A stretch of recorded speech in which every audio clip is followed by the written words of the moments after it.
ओम अखंडानंद संबोधो वंदनादि यस्य जायते गोविंदं तमहं वंदे चिदानंदतनुं गुरुं शंकरं शंकराचार्यं केशवं बादरायणं सूत्रभाष्यकृतौ वंदे भगवन्तौ पुनः पुनः ईश्वरो गुरुरात्मेति मूर्तिभेदविभागिने व्योमवद्व्याप्तदेहाय दक्षिणामूर्तये नमः। ओम शांति शांति शांति।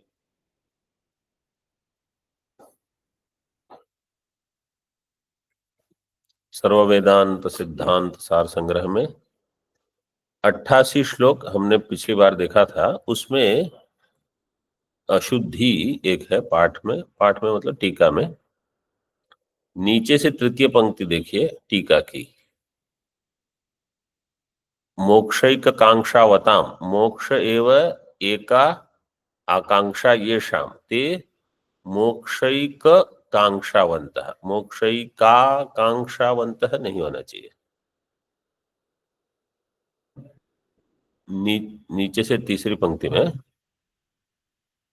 एवई का कांक्षा, यहां से जो पंक्ति शुरू होती है एवई का कांक्षा ये शाम ते मोक्षैक कांक्षावंत मोक्षैका कांक्षावंत है ना, वो दीर्घ हटा देना है बस।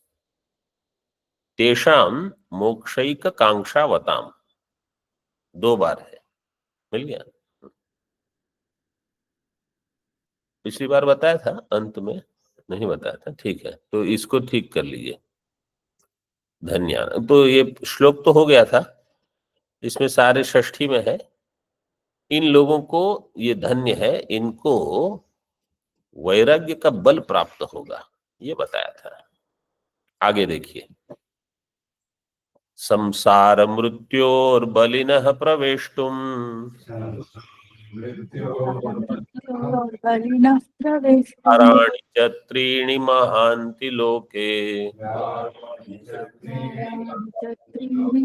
कान्ता जिह्वा कनकं च तानि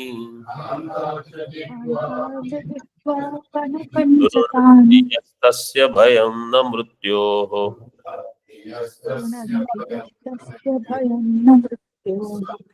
संसारमृत्युर्बलिनः प्रवेष्टुं द्वाराणि च त्रीणि महान्ति लोके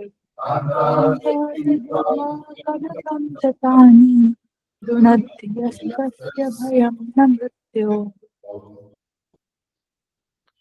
बलिनः संसार मृत्योः प्रवेष्टुम लोके त्रीणि महान्ति द्वाराणि भवन्ति सन्ति केते कान्ता च जिह्वा च कनकं च यः तानि रुणद्धि तस्य मृत्योः न भयम्।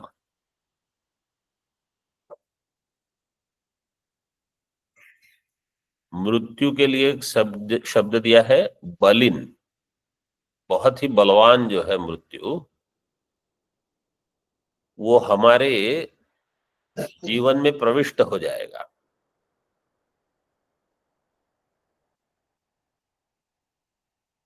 और वो मृत्यु क्या है? संसार ही मृत्यु है। संसार एवं मृत्यु, संसार मृत्यु तस्य संसार मृत्यु हो। बलिनः प्रवेष्टुम, हमारे शरीर इंद्रिय मन बुद्धि इन सब में संसार का प्रवेश कैसे होगा? 3 द्वार से। क्या है वो? कांता बोले बाह्य द्वार बताए गए हैं। अंतः द्वार तो शरीर इंद्रिय मन बुद्धि है, लेकिन बाहर के द्वार ये हैं। कांता च जिह्वा च कनकम। कांता का अर्थ है स्त्री अथवा पत्नी। जिह्वा, जिह्वा में रसनेन्द्रिय। और कनकम, सुवर्ण। श्रीमद् भागवत में कहा कांता के बदले वहां दो ही दिए हैं, जननेन्द्रिय और रसनेन्द्रिय, दो को। जो इन दो को इनका निग्रह करने में समर्थ है वो मोक्ष के लिए बढ़ सकता है आगे। ऐसे यहाँ तीन दिए हैं, कांता च जिह्वा च कनकम, यह तानि रुणद्धि। रुणद्धि रुद अवरोध है, अवरोध धातु है ना। हाँ, आवरण। इसमें पहला था रुधिर, हाँ आवरण, आवरण, हाँ अवरोध आवरण, रुधिर आवरण। इसमें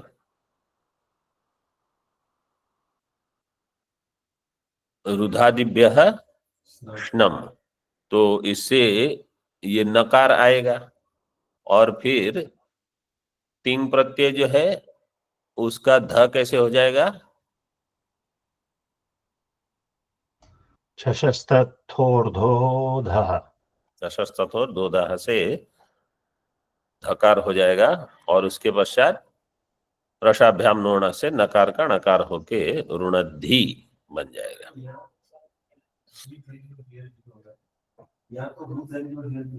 नहीं, जशस्त तो दो से हो जाएगा। हाँ ऋणद्धि, हाँ प्रथमा, हाँ एक वचन। ऋणद्धि का अर्थ है आवरण करना, उसको रोक देना, अवरोध कर देना।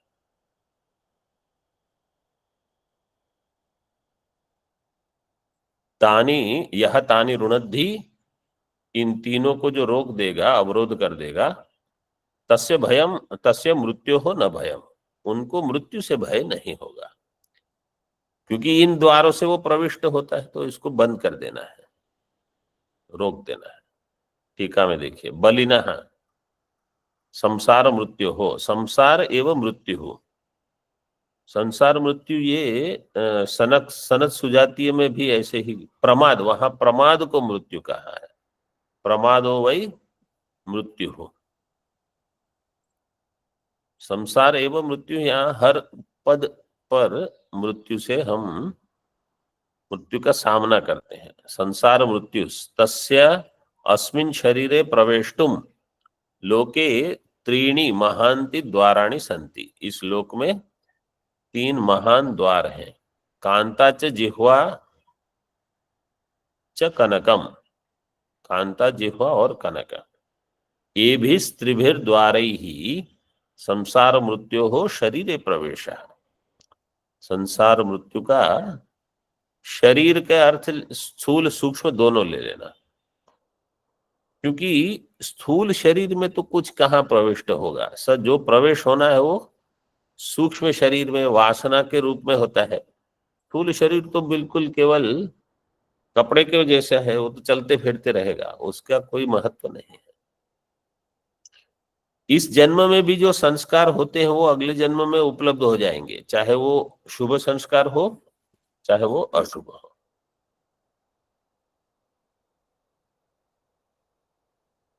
त्रीणी मृत्यु हो संसारस्य द्वाराणि, स्त्री शरीरासक्ति, रसनेन्द्रियस्य भोगासक्ति ही, सुवर्ण लाभेच्छा अथवा धनेच्छा, ये तीन है। तानि यह पुरुषो ऋणद्धि कथम, यथा शास्त्र विहितम स्त्री समागमम भोजनम धन संचयनं च यह करोति तस्यैव मृत्योर भयम न भवति। इनका अवरोध कैसे करना, तो यहाँ एक मध्यम अधिकारी के लिए टीका में बताया है। उत्तम अधिकारी के लिए तो क्या है, ऐषणात्रय का त्याग करके निज गृहात् तूर्णम विनिर्गम्यताम, आप सब छोड़ के निकल जाओ, ये उत्तम अधिकारी के लिए।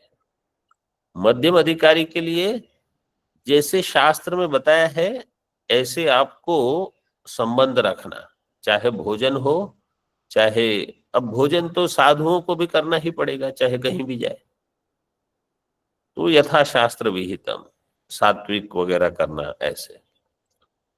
यथा शास्त्र विहितम स्त्री समागमम भोजनम धन संचय, धन का भी संचय, मतलब जितना आवश्यक हो उतना करो, और वो सही निमित्त से हो। समझो, आप किसी व्यक्ति को जानते नहीं हो, वो उन्होंने कहा हम आपको पैसे, आपको लेने की आवश्यकता नहीं है, किसी का भी पैसा क्यों लेना। साधु लोग भी उसमें भी कुछ नियम बना सकते हैं, तो उससे बहुत लाभ होता है।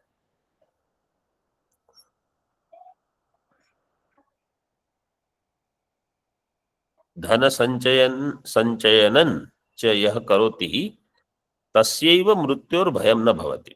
यस्तु कामचार कामवाद काम भक्षणादीन करोति स सर्वदा बिभेति इति आशय। लेकिन जो कामचार कामवाद काम भक्षण करता है, मतलब यथा स्वच्छंद रूप से जब काम करने की इच्छा हुई तो कामचार है, कामवाद जो बोलना है वो बोलना, काम भक्षण जब भोजन करना है तब कर लेना, ये मृत्यु से हमेशा इनको भय रहेगा।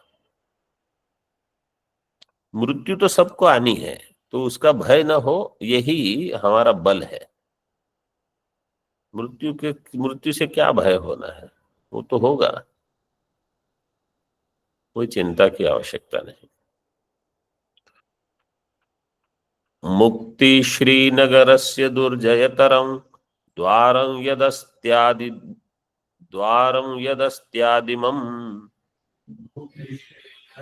श्रीनगरस्य दुर्जयतरं द्वारं यदस्यादिमम् तस्य द्वे अररे धनं च युवती ताभ्यां पिनद्धं दृढम्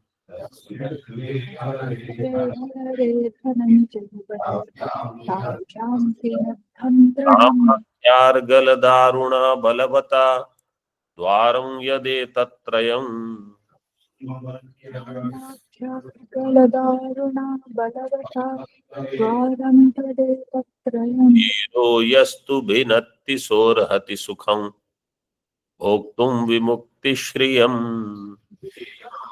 विनक्ति सोहति सुखं भोक्तुं विमुक्तिश्रियम् मुक्तिश्रीनगरस्य दुर्जयतरं द्वारं यदस्यादिमम् तस्य द्वे अररे धनञ्जयवति ताभ्यां पिनद्धं दृढम् कामाख्यागलदारुणा बलद्वारं तदेतत्त्रयम् विनक्ति सोहति सुखं भोक्तुं विमुक्तिश्रियम्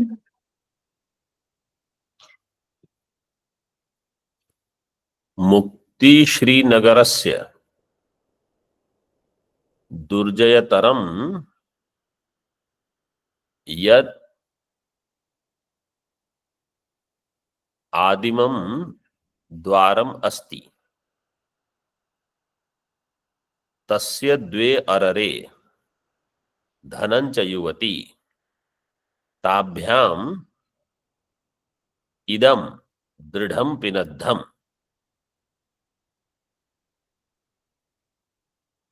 ये एक वाक्य हो गया। दूसरा वाक्य, कामाख्यार्गलदारुणा बलवता तद एतत्त्रयं द्वारम यह धीरो भिनत्ति सह विमुक्तिश्रियम सुखम भोक्तुम अर्हति।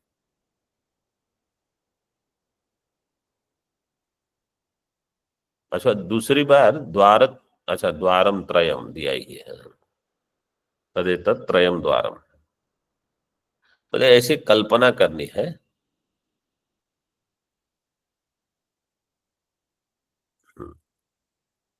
त्रयम द्वारम नहीं, तदेतत् त्रयम, द्वारम को अलग से, इदम द्वारम तदेतत्। सो दूसरा अन्वय ऐसे होगा, यह धीरः कामाख्यार्गल दारुण बलवता एतद् द्वारम भिनत्ति, एतत् त्रयम भिनत्ति त्रयम नहीं, द्वार के लिए द्वार एक है। कामा यह धीरः कामाख्यार्गल दारुण बलवता,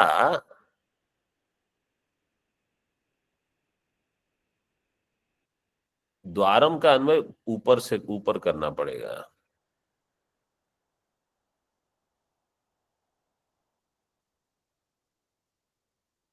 द्वारम शब्द 2 बार दिया है श्लोक में। द्वारम दृढ़म पिनद्धम, वही द्वार का अन्वय द्वितीय पंक्ति के साथ होगा। मतलब कल्पना ऐसी है, समझो एक मुक्ति नगर है, उसका एक बड़ा द्वार है, वो द्वार के 2 कपाट हैं, मतलब 2 हिस्से होते हैं द्वार में ऐसे, धनम और युवती, द्वे अररे। तो इसलिए पहले धन के प्रति वैराग्य और काम के प्रति वैराग्य, इसी का प्रकरण चलाया है। इन दोनों के द्वारा ये पिनद्धम, ये द्वार बंद है।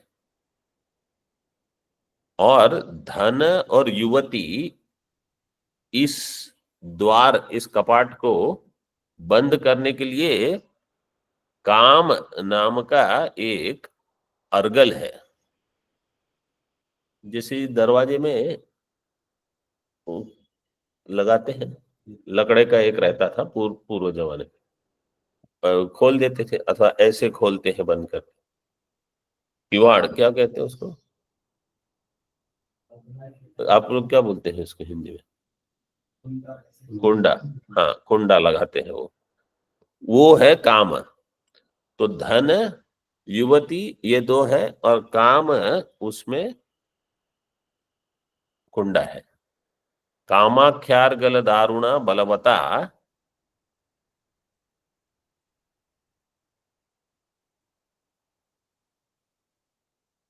एतद द्वारम पिनद्धम, दृढ़म पिनद्धम।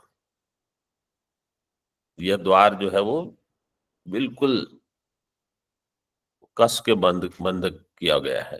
मुक्ति में प्रवेश करना है तो काम को हटाना पड़ेगा, धन को, युवती को, इनको काटना पड़ेगा।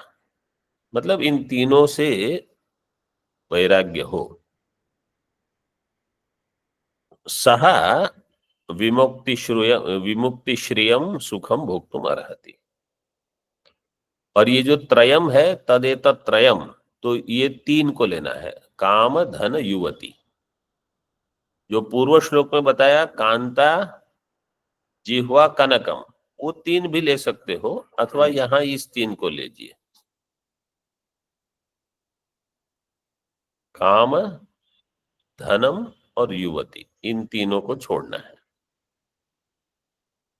काम मतलब कोई भी इच्छा, धन की और युवती की इच्छा तो है ही, अन्य इच्छाएं भी, जैसे पद प्रतिष्ठा की, मान सम्मान की इत्यादि। टीका, मुक्ति श्रीनगरस्य मुक्ति रूपिणी श्री ही लक्ष्मी तस्याः नगरम मुक्ति श्रीनगरम। देखो श्रीनगर, पहले उसकी क्या महत्ता होगी, उस नगर को ही कहा जाता था श्रीनगर, मतलब वहां बहुत संपत्ति होती होगी।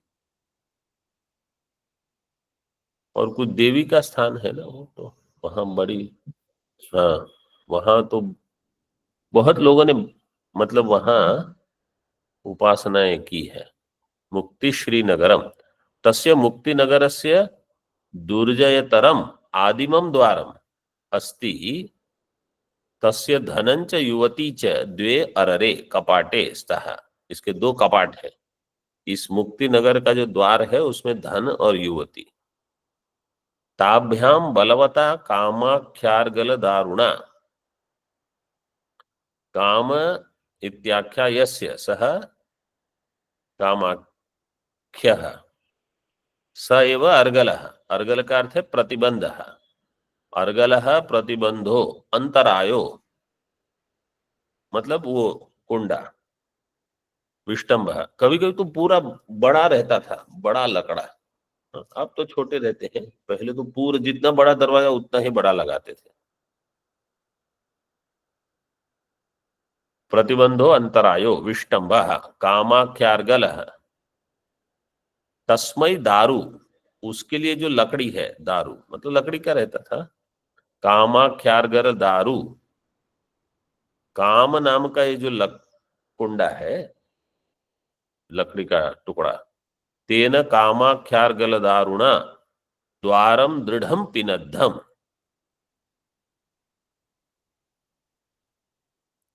मुक्ति का द्वार बिल्कुल बंद है। तू किंतु यो धीरो धीमान विवेकी, विवेकी कौन है? धियम राति विषयेभ्यो धियम ईरयति इति वा धीरः, विषयेभ्य धियम राति, विषयों से बुद्धि को जो हटाने में समर्थ है।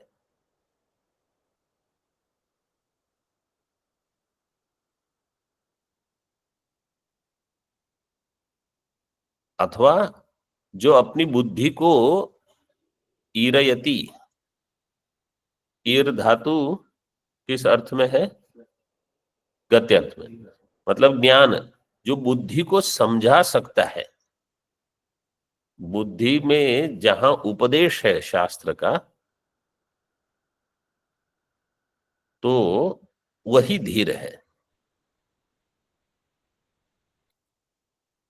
यहां नीचे एक पंक्ति दी है, विकार हेतौ सति विक्रियन्ते येषान्न चेतांसि त एव धीराः।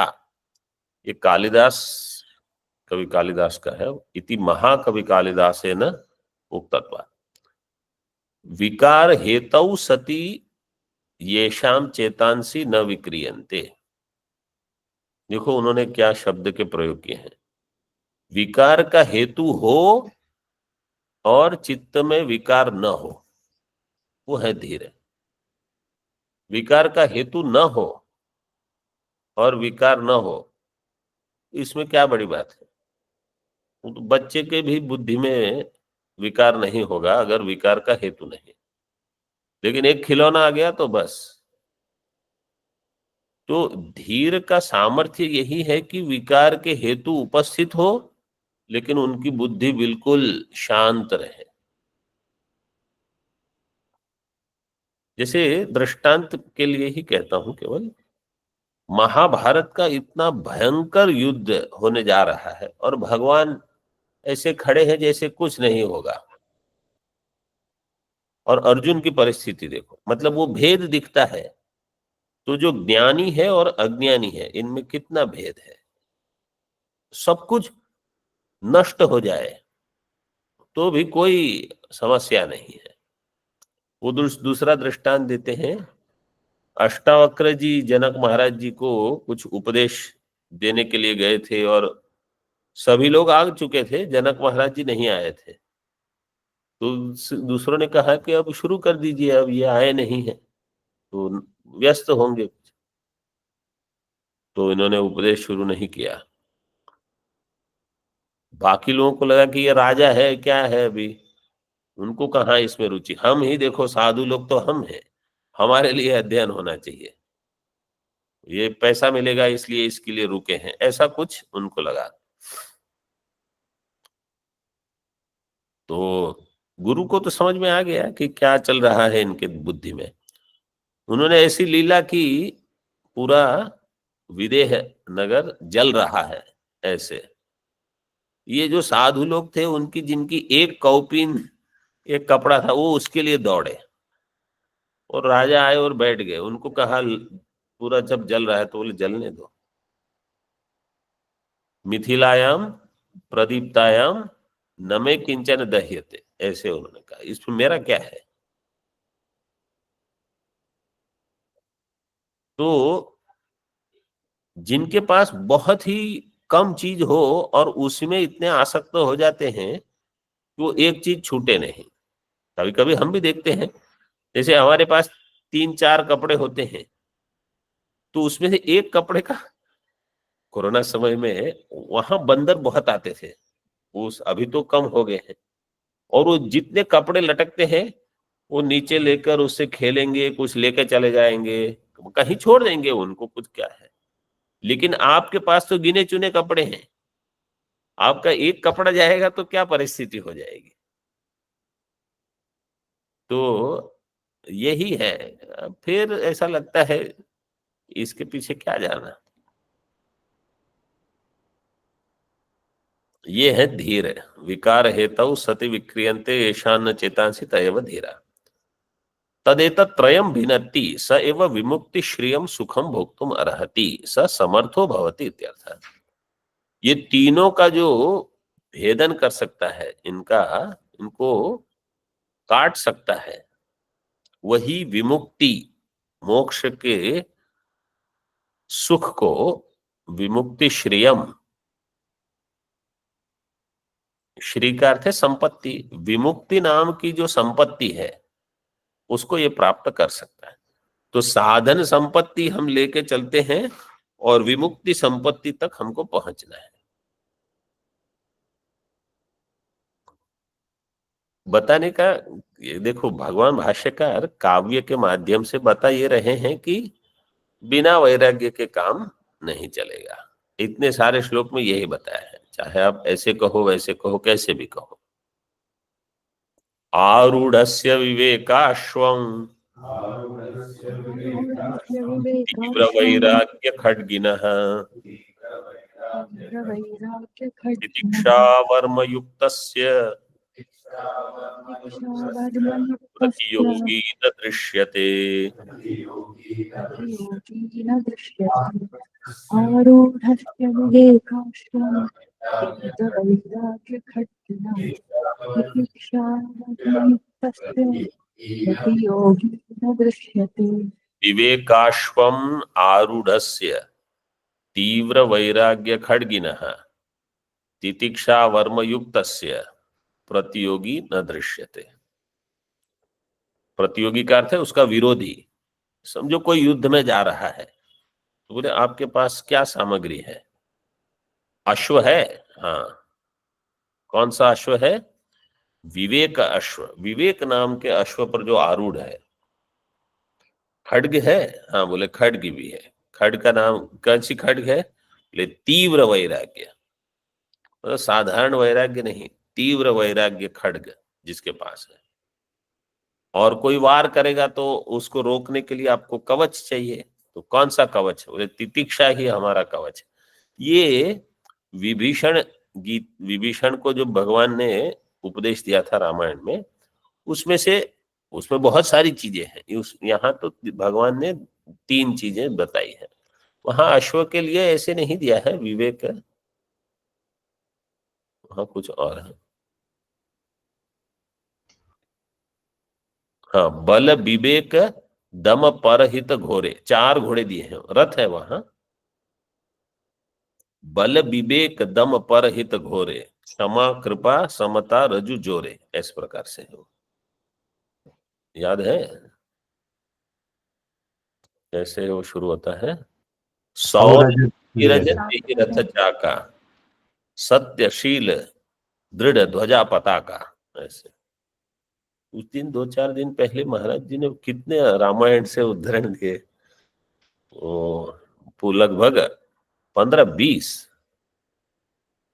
हाँ,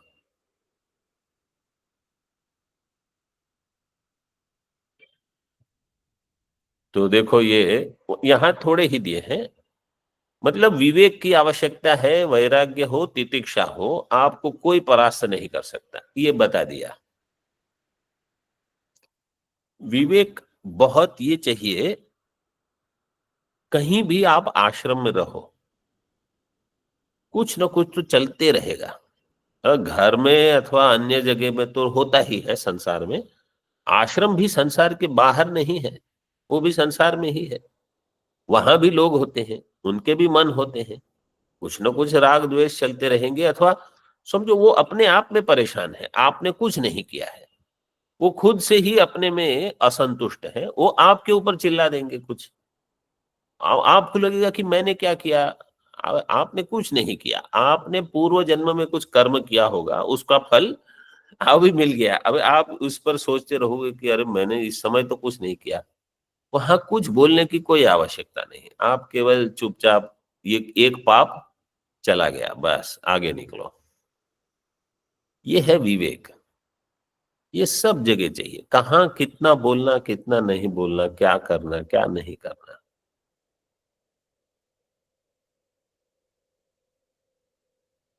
क्यों? क्योंकि हमको मोक्ष चाहिए, मोक्ष के लिए हम उपस्थित हैं, तो विवेक तो चाहिए ही चाहिए। आत्मा अनात्मा विवेक, सत्य मिथ्या विवेक, ये तो बहुत बाद में आएगा। भोजन के समय, ये तो मेरा मतलब, मैं हमेशा यही सोचता हूँ कि भोजन कितना करना। अब भोजन में मीठा आ गया और दो तीन ज्यादा, मतलब एक तो लेते हैं लगभग लोग, लेकिन दो तीन कुछ ले लिए, अथवा वड़ा बनता है कुछ तला हुआ, वो तो मतलब अगर आपको एक साथ तीन पार्ट है दोपहर को, तो फिर भोजन में आपको ताला लगाना पड़ेगा कि ये नहीं खा सकते अधिक। तो ये सब विवेक है। विवेक, अच्छा किसी ने प्रश्न पूछा था, विवेक कैसे बढ़ेगा? तो विवेक कैसे बढ़ेगा? विवेक करते जाओ। स्थूल विवेक पहले भी हमने बताया था, स्थूल विवेक करने का सामर्थ्य तो लगभग सभी मनुष्यों में होता है। सूक्ष्म विवेक करने के लिए सूक्ष्म चिंतन की आवश्यकता है, अथवा सत्संग में रहो, जैसे शास्त्र में और सत्पुरुषों से इसके बारे में बताते जाएंगे, और उनको उनके जीवन को ध्यान में रखते हुए उससे कुछ ना कुछ ग्रहण करते रहना कि देखो इन्होंने कैसे, अब यहाँ कुछ बोलने का अवसर था लेकिन कुछ बोले नहीं, यहाँ कुछ था लेकिन नहीं किया। ये सब देखते रहना, विवेक इस प्रकार से बढ़ता है। सभी चीज पुस्तकों में तो उपलब्ध होती नहीं, वो तो देख के ही अपने अनुभव से होता है। महात्माओं में और सामान्य मनुष्य में यही भेद हो जाता है। और तीव्र वैराग्य, अब वैराग्य का तो इतना बड़ा प्रकरण दे ही दिया है। तितिक्षा, तितिक्षा वर्म, तितिक्षा वक्षमाणम आगे बताएंगे। तो मुझे लगता है ये वर्म जो है ये कवच है, तो इसलिए जो वर्मा होते हैं वो शायद पहले से हमेशा कवच धारण करके ही निकलते होंगे, इसलिए उनको वर्मा संज्ञा दी गई होगी, क्योंकि वर्म का अर्थ ही है कवच, वर्मन प्रातिपदिक है। और फिर बवयो हो अभेद है, तो इसलिए वर्मन को ही फिर बर्मन बन गए होंगे ये समाज में, ऐसा मैं सोच रहा था। ठीक है, टीका में देखिए, विवेकाश्वम आरूढ़स्य, विवेक एव अश्व, विवेकाश्व तम आरूढ़स्य एक, तीव्र वैराग्य खड्गिनः, तीव्र वैराग्यमेव खड्गो यस्य सः तीव्र वैराग्य खड्गी, तस्य तीव्र वैराग्य खड्गिनः।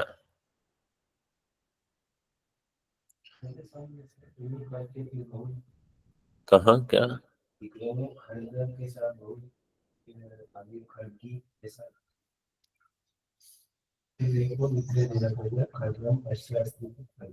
खड्गम यस्य अस्ति इति खड्गी।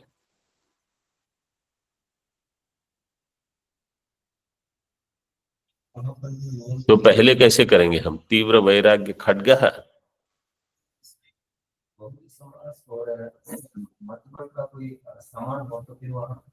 एक ही करेंगे। हाँ, तो इसलिए साथ में दिया है, लेकिन इस पर थोड़ा चिंतन कर सकते हैं।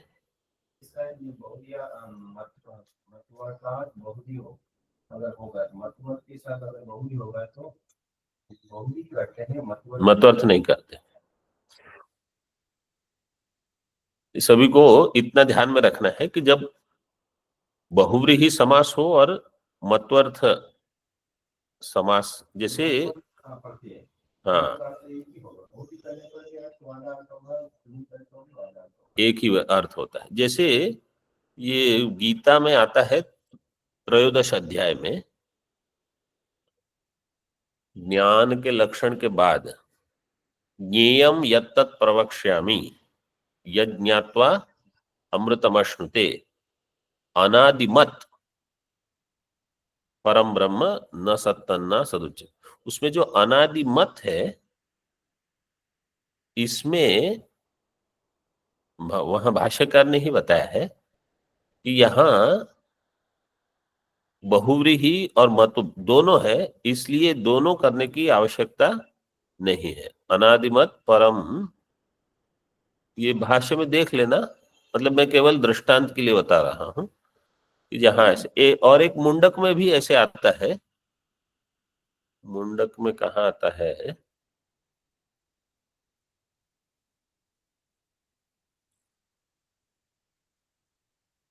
मुंडक में भी है एक जगह जहां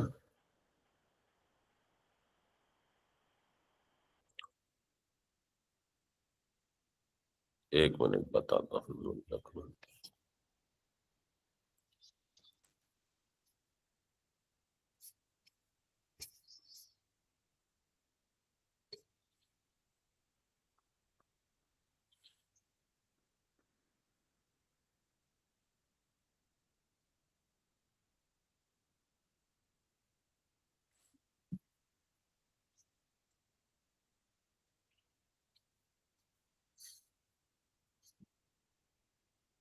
आत्मरति ही, हाँ, प्राणो ह्येष यह सर्वभूतैर्विभाति विजानन विद्वान भवते नातिवादी। आत्मक्रीडा, ये बहुव्रीहि है। आत्मनि क्रीडा यस्य सह आत्मक्रीडा। आत्मरति ही, ये भी बहुव्रीहि है। फिर क्रियावान शब्द है वहां, तो क्रियावान ये मतु प्रत्यय गया है। तो वहां भी भाष्यकार ने ये बताया है, इसकी संख्या है मुंडक में 3, 1, 4, और गीता का जो है वो 13 अध्याय का 12, 12, 13, 12, उसमें दोनों भाष्य में जरा देख लीजिएगा। तस्य तीव्र वैराग्य खड्गिनः तितिक्षा वर्म युक्तस्य वक्ष्यमाणम तितिक्षा साधनम एवं वर्म। अभी तितिक्षा का वर्णन नहीं हुआ है, आगे आएगा वो। तितिक्षा साधन ही वर्म है, साधनम एवं वर्म कवच इति तितिक्षा वर्म तेन युक्तस्य। तितिक्षा वर्म युक्तस्य प्रतियोगी प्रतिद्वंद्वी विरोधी न दृश्यते। उसका कोई विरोध नहीं कर सकता, मतलब वो सबको, सभी परिस्थितियों को वो झेल लेगा। मुख्य कहना क्या चाहते हैं, आपको जीतना कहाँ है, बाहर थोड़ी जीतना है, आपको सारी परिस्थितियों को झेल लेना है मोक्ष के लिए। शरीर के जो कुछ कुछ रोग आदि हैं उनको भी झेल लेना है। विवेकजान्ति विवेकजान तीव्र विरक्तिमेव विवेकजां तीव्रविरक्तिमेव निदानं प्रवदन्ति सन्तः। विदानं प्रवदन्ति तस्माद् सन्तः। विवेकी विरतिं मुमुक्षुः तस्माद्विरक्तिरतिं मुमुक्षुः साधयेतां प्रथमं प्रयत्नात्।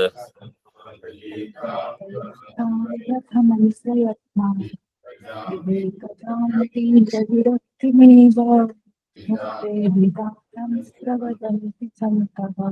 तस्माद्विरक्तिरतिं मुमुक्षुः साधयेतां प्रथमं प्रयत्नात्। सन्तः मुक्तेर्निदानं विवेकजां तीव्र विरक्तिम एव प्रवदन्ति। तस्मात् विवेकी मुमुक्षुः ताम विरतिम प्रथमं प्रयत्नात् संपादयेत्। सत्पुरुष संतः वो क्या कहते हैं, मुक्ते है निदानम, मुक्ति का निदानम मूल कारणम। मुक्ति का निदान क्या है? विवेकजाम तीव्र विरक्ति। देखो मुक्ति के बारे में तीन चीज प्रथम पंक्ति में बता दी, मुक्ति नहीं, विरक्ति के बारे में। एक वो विवेक से उत्पन्न हो, विवेकजाम विरक्ति। दूसरा तीव्र विरक्ति हो, मतलब साधारण वैराग्य तो सभी लोग कुछ कहीं ना कहीं दिखाई देंगे, उसमें कोई बड़प्पन नहीं है। और तीसरा, ये वैराग्य ही मुक्ति का कारण है। तस्मात्, इसलिए विवेकी मुमुक्षु ताम विरतिम प्रथमम प्रयत्नात् संपादयेत्, सबसे पूर्व में प्रयत्न पूर्वक इसको आपको ग्रहण करना होगा, इसका संपादन, उसको प्राप्त करना होगा, वैराग्य को।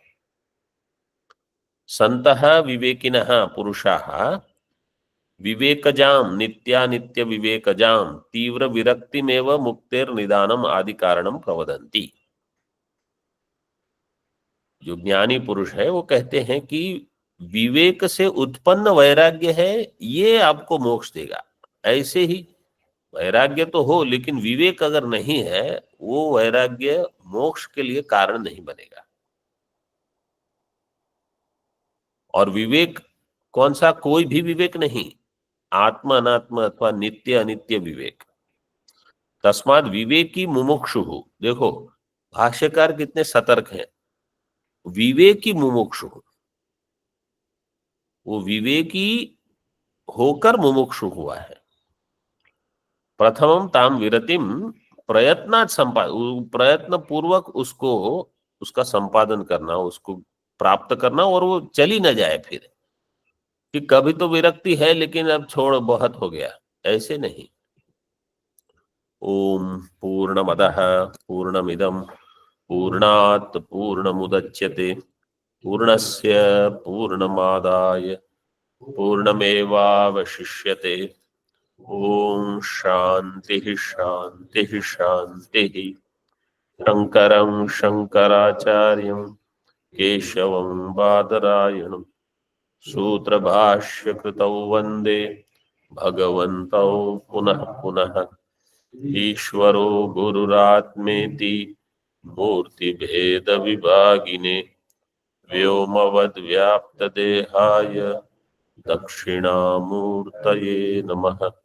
ओम शांति शांति शांति।